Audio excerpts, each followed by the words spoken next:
Hi, welcome to my closet, the one place in my house where I have some peace and quiet. So just deal with it. Anyway, I have been thinking about some things over the past probably 48 hours, honestly. More specifically, the past 24 hours with everything we have all collectively experienced on this app. I think that the 14-hour TikTok ban, or however long it was for those of us in the United States, has really re-emphasized the fact that we have an illusion of freedom and an illusion of power of the people in the United States. And I feel it even more strongly as someone who works in education and someone who lives in the state of Oklahoma.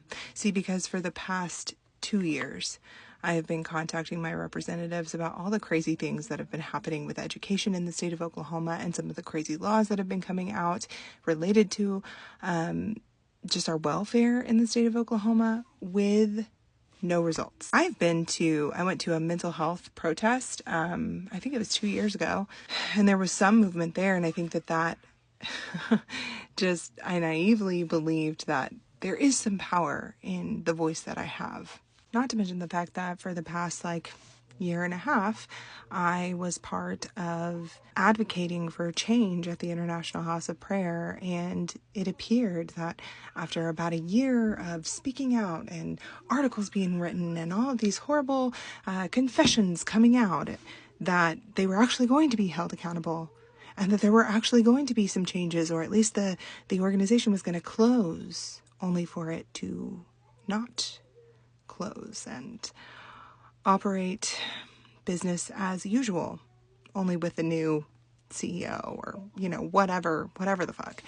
And, seeing churches over the past year and a half in that time period being exposed for clergy sexual abuse and abuse of power and all of these other things, thinking that they would be held accountable, and it really looking that way until it didn't happen.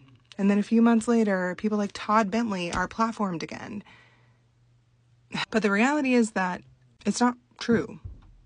The amount of times that I've contacted my representatives to stop Brian Walters from doing the crazy things that he's done, the amount of times that we get amped up thinking that he's going to be impeached and blah, blah, blah, blah, blah, and then it never happens. The same is true on a national level. When Donald Trump went in to he was impeached, but guess what he's going to do tomorrow? Also, lest we forget that the whole reason we are in this mess is because he decided that he wanted to ban this app 5 years ago and moved heaven and earth to make that happen. He created a problem in which he had the answer.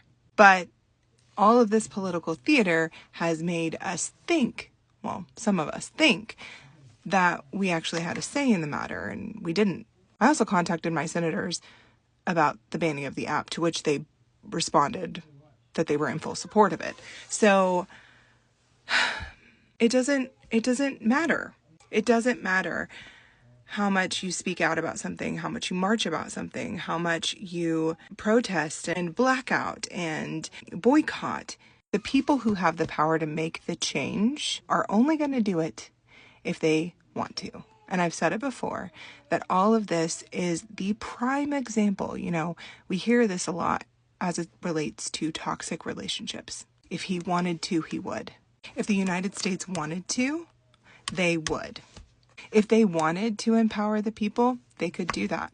But they didn't want to. And so they moved to ban an app that they knew was sharing information about the corruption in government, different things going on, and creating movement, right? They didn't like that. They didn't like that we were sharing information and learning new things. They didn't like that there was a collective community on this app, and so they moved to ban it under the guise of a national security threat. They reached across the aisle to do so. Not to mention the fact that if they actually wanted to fix issues with racial tensions in the United States, they could do that.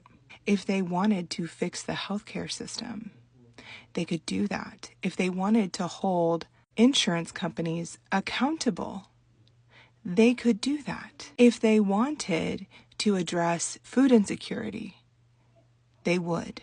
If they wanted to stop violence, they would. If they wanted to stop school shootings, they would. If they wanted to find a cure for cancer, they fucking would. And they have not. And they likely will not. So I hope and pray that all of this leads people to remember this in 4 years when we're electing the next president of the United States. Remember this when your next local election happens. But it does feel impossible to feel like any of this is going to matter. It does feel impossible to feel like your voice matters even but a little bit. Because right now, and for the past year, specifically in my state, I feel powerless and voiceless. That's all.